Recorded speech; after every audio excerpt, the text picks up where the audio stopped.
Ma'am, step away from the counter and keep your hands where we can see This them. is my store. I'm just trying to check in for a delivery. What is going on here? We need to see your identification right now. For what? I've been in this neighborhood for 15 years. My name is on the front of the building. Do not raise your voice. I'm not raising it. I'm asking why you're storming into my business without an explanation. You match the profile of a subject.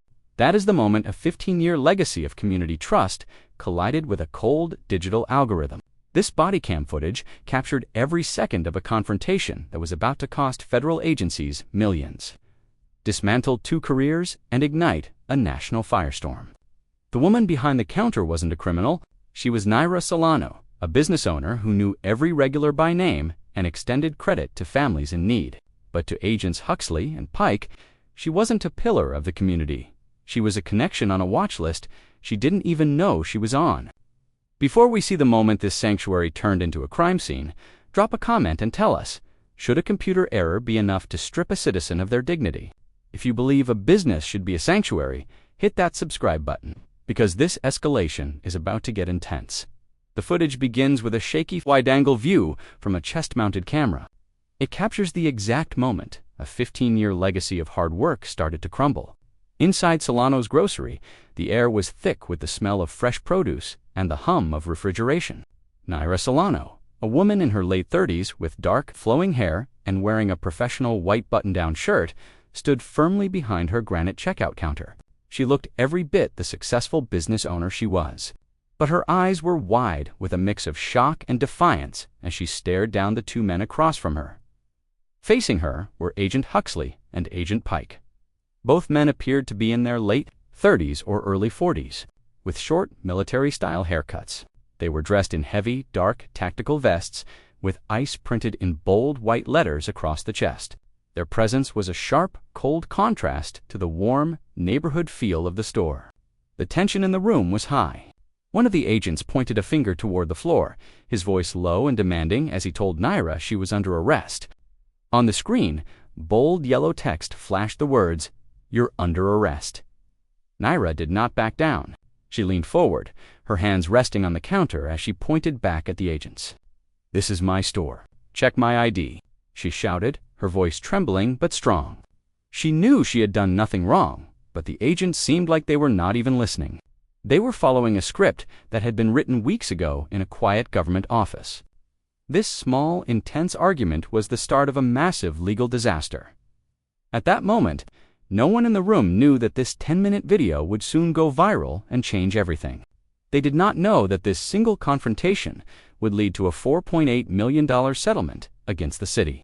The cost of this error was not just in the money that would eventually be paid out, it was in the broken trust of a community, and the fear in a woman's eyes as she was treated like a criminal in the very place she called a sanctuary. The camera kept rolling, capturing every word of an escalation that should have never happened. This was the beginning of a chain reaction that would eventually expose a system that chose assumptions over the truth. The trouble did not actually start with the shouting or the heavy sound of tactical boots on the floor. It started months earlier in a quiet office, far away from the sounds of the neighborhood, where the confrontation began quietly and invisibly. A computer program was running a routine audit, looking through thousands of digital records to ensure everything was in order. Somewhere in that massive sea of data, a tiny mistake occurred in the form of a mismatched supplier invoice that didn't quite line up with the delivery records. To the computer, however, this was not just a human mistake. It was a digital compliance flag that escalated automatically through the federal system. This mark sparked a chain reaction that moved silently from one server to another, making Nyra's paperwork chaos look like a suspicious attempt to hide illegal activity. Nyra Solano had no idea that her name was being moved from a list of respected local entrepreneurs to a federal watch list. While she was busy serving her customers and managing the daily grind, the system was already building a cold, heartless case against her based on a connection she didn't even know existed. It was a bureaucratic ghost that would eventually haunt her life. For 15 years, Nyra had been the beating heart of Auburn Avenue. She had built her small neighborhood grocery store from nothing, starting with early mornings that began before the sun and working until very late at night when the streets grew quiet. To the people who lived nearby, Solano's grocery was much more than just a place to buy bread and milk. It was a local lifeline and a community hub. Nyra knew the names of all her regulars, asking about their children's school grades, or how an elderly neighbor was feeling after a doctor's visit. If a neighbor was struggling and could not afford their bill because of a lost job or an unexpected medical expense, Nyra would quietly extend them credit so their families would not go hungry. She even gave jobs to people that other bigger businesses refused to hire, offering them a second chance to prove their worth. Her business was built on 15 years of community trust, sweat, and genuine kindness. She had worked tirelessly to create a sanctuary where everyone felt welcome and safe, never imagining that the very walls she built would one day feel like a cage. But while the neighborhood saw a hero and a friend, federal agents saw a connection to a criminal enterprise. Agent Huxley and Agent Pike were part of a specialized unit tracking a distribution network suspected of moving undocumented labor and unregistered goods through small independent shops. Intelligence gathered by the agency suggested the network used ordinary deliveries to mask illegal transfers of people and products. Because of that one digital mistake months ago, Nyra's store appeared indirectly in their logistics chain, catching the eye of federal investigators. She was not even a confirmed participant or a direct suspect, but in the eyes of the agency, she was now a point of high federal interest. The agents began monitoring her store from a distance, watching for any movement tied to the flagged distribution route that might confirm their suspicions. Inside the agency, the pressure was mounting for the team to show results and make arrests quickly to justify their budget and their mission. Field teams were instructed to act fast when potential links surfaced, with the underlying message being that formal verification of the facts could happen much later. Nyra was caught in a trap she could not see, a victim of a system that valued speed over accuracy. And the agents were just waiting for a single reason to step in and take control. Inside the federal office, the air felt heavy with a different kind of stress. The agency was under a lot of pressure to show that their expensive investigations were actually working. High-ranking bosses wanted to see results, and they wanted them now. They told field teams to act quickly whenever a potential link showed up, even if they had not finished checking all the facts yet. To the agency, verification was something they could worry about later. For now, the only goal was enforcement and showing control.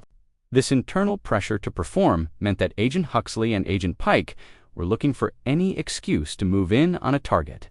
They were not just looking for real criminals anymore. They were looking for a way to prove they were doing their jobs and meeting their quotas, because Nyra's store was indirectly linked to a flagged route in their system. She became the perfect target for agents who were tired of waiting for perfect evidence. They were ready to jump at the first sign of movement, regardless of whether that movement was actually a crime. The morning everything changed like any other Tuesday. Jet, a contracted delivery driver, pulled his truck up to the loading dock of Solano's grocery. Jet had no idea that his shipment had been rerouted twice overnight because of a simple error in a logistics software program. To him, it was just another busy day of driving, and he was finally arriving with the goods Nyra had been waiting for to keep her shelves full. In the past, a rerouted truck or a late delivery was just a minor annoyance that Nyra would fix with a few phone calls. But today, it was the final piece of a dangerous puzzle that Nyra did not even know she was part of. To Agent Huxley and Agent Pike, who were watching from a hidden spot nearby, the strange timing of the delivery did not look like a software glitch. To them, the rerouted shipment looked deliberate and suspicious, exactly like the unusual movement they had been told to watch for. They did not see a tired driver making his rounds. They saw a distribution network in action. The invisible mistake in the computer system was about to become a very visible disaster in the real world. As Jet began to move the heavy boxers into the store, Agent Huxley and Agent Pike decided they had seen enough. They did not wait to ask questions, and they did not stop to check the paperwork that Jet was holding in his hand. Instead, they moved in immediately, turning a normal delivery morning into a sudden ambush. To Nyra, who was already exhausted from months of running her business and dealing with paperwork chaos, it felt like her sanctuary was being invaded by armed men without any warning. She had done nothing wrong, and because she had no idea she was even being watched, she reacted with natural shock and anger. She demanded to know what was happening, but the agents saw her emotional defense not as the reaction of an innocent woman, but as a subject who was resisting compliance. They had come in with the assumption that she was involved in something illegal, and every word she spoke to defend herself only made them more certain they were right. As voices began to rise and customers started to stop their shopping to stare in fear, the situation moved past the point of no return. The agents had shifted their protocol from a simple inquiry to a mission of total control. The ambush was complete, and the Bodycam was now recording a nightmare that had started with a computer error that no one had bothered to check. The bell above the door chimed, but it wasn't a customer seeking a gallon of milk or a friendly chat. Agent Huxley and Agent Pike stepped into the store with a heavy, rhythmic thud of tactical boots that immediately killed the soft hum of the morning. Nyra Solano was standing behind her granite counter, her hands resting on a stack of invoices as she helped Jet finalize the shipment. When she looked up and saw two armed men in iced vests, her heart dropped into her stomach. She didn't know about the secret watch list or the software error that had rerouted Jet's truck. All she saw was an unprovoked invasion of her sanctuary. Agent Huxley didn't offer a greeting. He didn't even state their names. Instead, he pointed a finger at the floor and barked a command for Nyra to step away from her register and keep her hands visible. "Step away from the counter now," Huxley repeated, his voice cold and flat. Nyra felt a surge of righteous anger flare up through her exhaustion. She had spent 15 years building this business from nothing, and she wasn't about to be treated like a stranger in her own home. She stayed exactly where she was, her fingers gripping the edge of the counter. "I am the owner of this store," she said, her voice trembling but loud enough for the customers in the snack aisle to hear. "I am literally behind my own counter. What is going on? Why are you coming in here like this?" The agents didn't care about her history or her community status. To them, her refusal to move was a red flag of resistance. Agent Pike stepped closer, his hand resting near his belt in a way that made the air feel even tighter. "We need to see your ID right now," he demanded.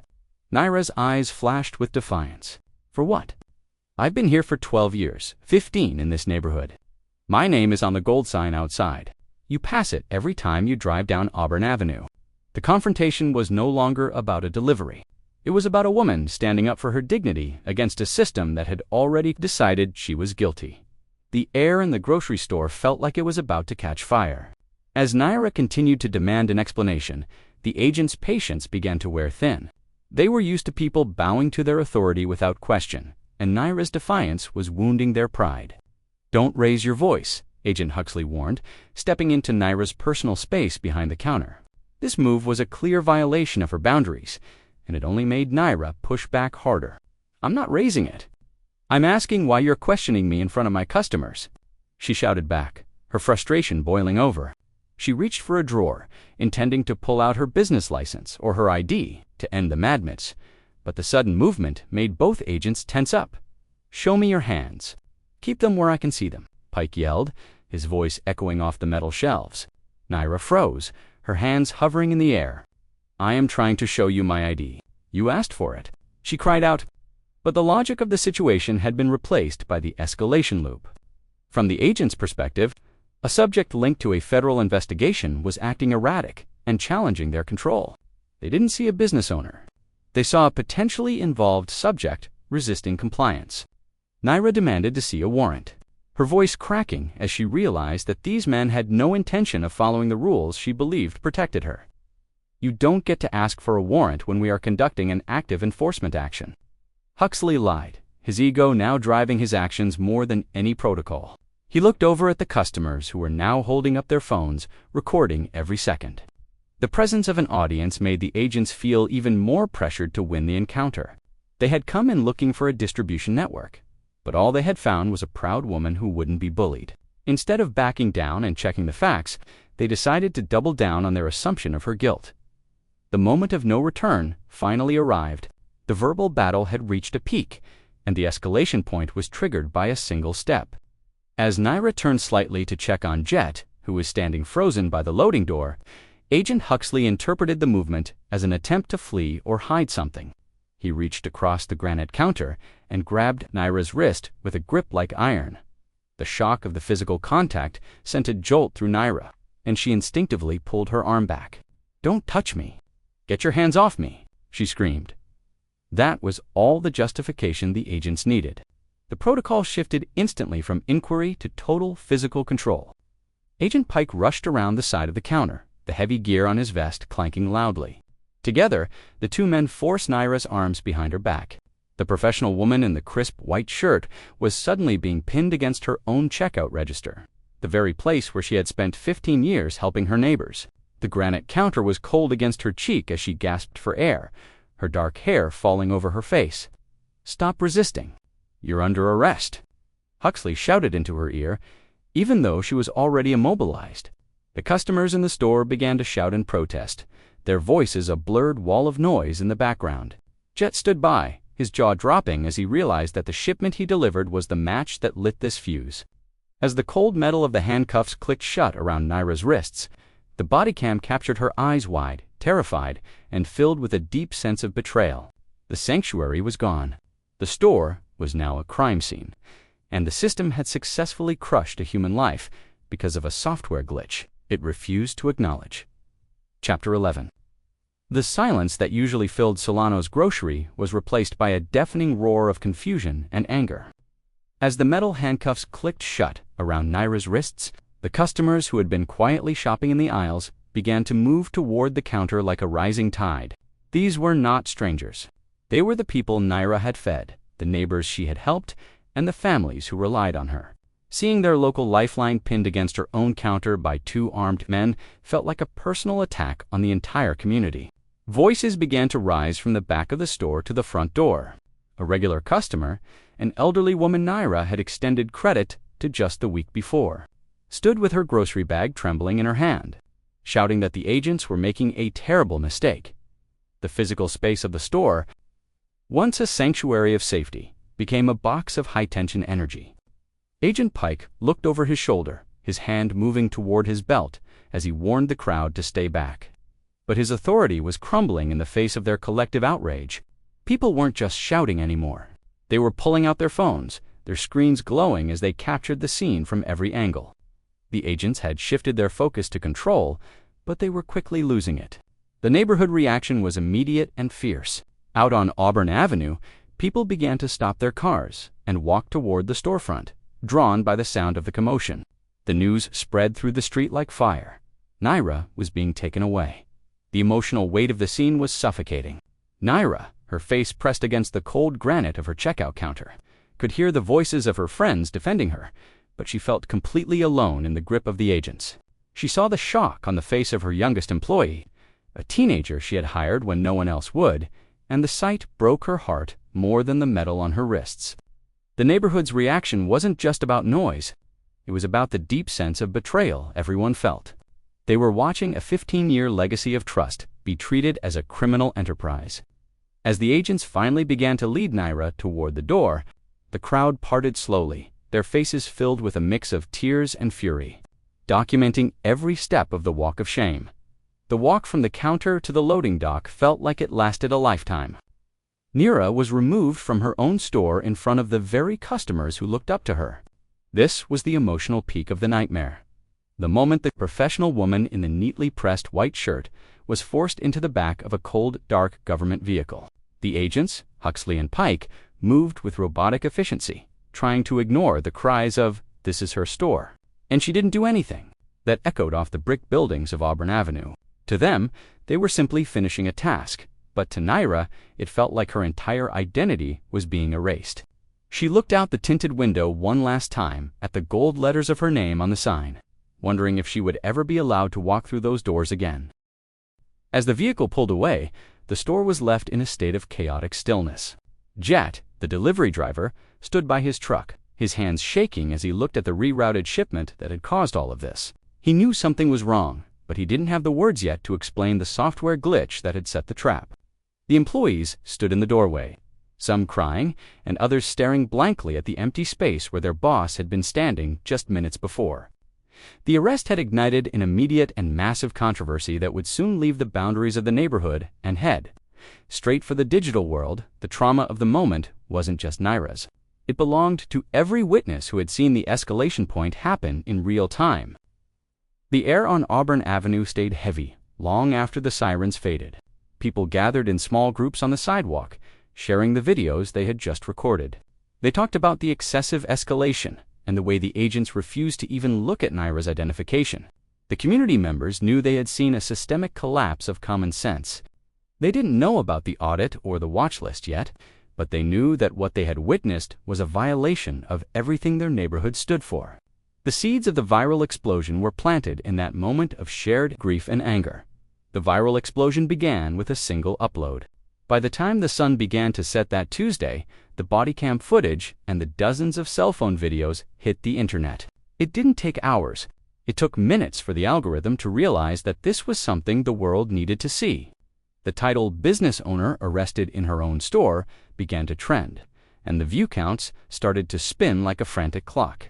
It was a perfect storm of fragmented facts and raw visual outrage. People across the country who had never even heard of Auburn Avenue were suddenly watching Nyra Solano being pinned against her own counter. The footage captured the explosion, the exact moment where pressure and misunderstanding collided in public view. As the video reached millions of screens, the narrative moved beyond anyone's control. Federal officials tried to defend the procedural enforcement, but their words felt hollow compared to the sight of an innocent woman in handcuffs. The internet became a digital courtroom where everyone was a judge. Comments poured in by the thousands, demanding justice and accountability. The story of the mismatched invoice and the software error hadn't come out yet, so all the world saw was an unprovoked attack on a black business owner. The viral nature of the video meant that the Department of Homeland Security couldn't just sweep this under the rug. The pressure from the viral explosion reached the highest levels of government. Public outrage forced a formal review of agency conduct almost immediately. It was this digital firestorm that finally caught the attention of Attorney General Cassian Vaught. The bodycam footage didn't capture the months of paperwork or the logistics error. It only captured the nightmare. But that nightmare was enough to start a legal battle that would eventually lead to the $4.8 million settlement. Nyra Solano was sitting in a holding cell, unaware that she had become the face of a national movement for dignity and truth. All because a computer error had turned into a viral sensation. That no one could stop the viral firestorm. Burning through social media reached the mahogany desks of the city's highest legal offices by Wednesday morning. Attorney General Cassian Vaught, a man known for his sharp mind and even sharper sense of justice, sat in his quiet office watching the bodycam footage for the 10th time. He didn't see a successful federal operation on the screen. He saw a procedural disaster that was going to cost the city more than just money. The public pressure was a heavy weight that could not be ignored. Vaught knew that when federal agents mistake a pillar of the community for a criminal, the entire system is put on trial. He immediately stepped in to order a formal review of the agency's conduct, moving past the fragmented facts to find the truth. He reached out to Judge Iloan Greer, a woman famous for her strict adherence to the law and her zero tolerance for officers who took shortcuts. Together, they began to peel back the layers of the investigation. Looking for the exact moment the invisible error became a visible tragedy. Vaught knew that the narrative was no longer in the hands of the agents. It was now a matter of constitutional protection and human dignity.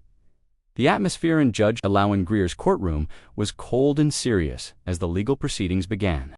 Judge Greer sat high on her bench, her eyes scanning the reports from Agents Huxley and Pike with a look of deep concern. She was not interested in excuses about active enforcement or potential links. She wanted to see the evidence that justified pinning a business owner against her own counter. As the agents stood before her, trying to defend their actions, Greer's questions were like knives. She pointed out that matching a description was not enough to bypass a woman's right to be secure in her own place of business. The courtroom was filled with community members and media, all waiting to see if the system would finally hold itself accountable. Judge Greer made it clear from the very first hour that she would not allow paperwork chaos or bureaucratic assumptions to replace the actual truth. She demanded to see every digital record and every piece of communication that led the agents to Auburn Avenue that Tuesday morning. It was a methodical search for the glitch that the agents had ignored in their rush. To show results, the turning point of the entire investigation came when Jet, the delivery driver, was called to the stand. Jet was nervous, his voice shaking as he looked at Nyra, who sat at the defense table with a look of exhausted hope. Attorney General Vaught asked Jet a simple question about why his delivery route had changed so suddenly. That was when Jet revealed the secret that changed the entire case. He explained that he had received a notification from his company's logistics software late Monday night. A major error in the program had rerouted his shipment twice, sending him to Nyra's store at a time that looked suspicious to anyone watching. Jet produced the digital logs from his phone, proving that the change was caused by a computer glitch, not a criminal conspiracy. The courtroom fell into a shocked silence. The unusual movement that agents Huxley and Pike used to justify their ambush was nothing more than a series of ones and zeros failing in a software program. Jet's testimony exposed the terrifying reality that the agents had based their entire escalation on a technical mistake. The distribution network they thought they were busting was a ghost created by a computer. With this truth finally in the light, the foundation of the agent's case crumbled instantly, turning the focus of the trial from Nyra's resistance to the agent's total failure of due diligence. The legal battle reached its peak when the full investigation exposed a system that chose speed over the truth. It was revealed that the federal agency had ignored basic facts just to show quick results. The distribution network the agents claimed to be tracking never existed outside of a computer glitch. Attorney General Cassian Vaught presented evidence that agents Huxley and Pike had skipped several required steps before. Moving in on Nyra, this exposure showed a terrifying reality. The agency's data sweep had turned an innocent business owner into a target without any human ever double-checking the work. The system exposed part of the trial proved that the agents had used their authority to control a situation they didn't even understand. As the truth became impossible to ignore, the legal proceedings shifted toward accountability. Judge Elawan Greer, known for her zero tolerance for procedural shortcuts, delivered a scathing ruling against the agency's conduct. Because of the extreme escalation and the violation of Nyra's dignity, a massive settlement was reached. The final figure was set at $4.8 million to cover the damage to Nyra's reputation, her business, and her mental well-being. This settlement wasn't just a victory for Nyra. It was a loud message to federal departments that they cannot hide behind software errors when they ruin lives. While the money was a historic amount, the true cost was the termination of the 2 federal careers of the agents, who had allowed their egos to drive the arrest. With the trial over and her name cleared, Nyra Solano finally returned to her grocery store on Auburn Avenue. The gold letters above the door still shone in the sun, but the sanctuary she had spent 15 years building felt different. The broken sanctuary was now filled with the memory of the struggle and the sight of the handcuffs clicking shut behind the counter. Her regulars returned with hugs and cheers, but the ease and comfort of the store had been replaced by a new, sobering reality. Nyra had won her freedom and her settlement, but she had learned a final lesson on dignity. It is something that can be stolen in seconds by a system that refuses to see the person behind the paperwork. She stood behind her granite counter once more, a symbol of resilience, but always watching the door for the next shadow to fall across her floor. Nyra Solano got her name back. She got her settlement, but as she stands behind that counter today, she knows that $4.8 million can't buy back the peace of mind stolen in a single afternoon. This story started with a computer glitch, but it ended with a human triumph. It serves as a haunting reminder that in a world of automated systems and high-pressure quotas, our dignity is often the first thing to be sacrificed. Agent Huxley and Agent Pike thought they were closing a case. Instead, they opened a national conversation about what happens when authority forgets its humanity. Nyra's sanctuary is broken, but her spirit remains the heartbeat of Auburn Avenue, the call to action. But this isn't just Nyra's story, it's a warning for all of us. If this video left you speechless, or if you believe that no one should ever be a profile in their own place of business, hit that like button right now.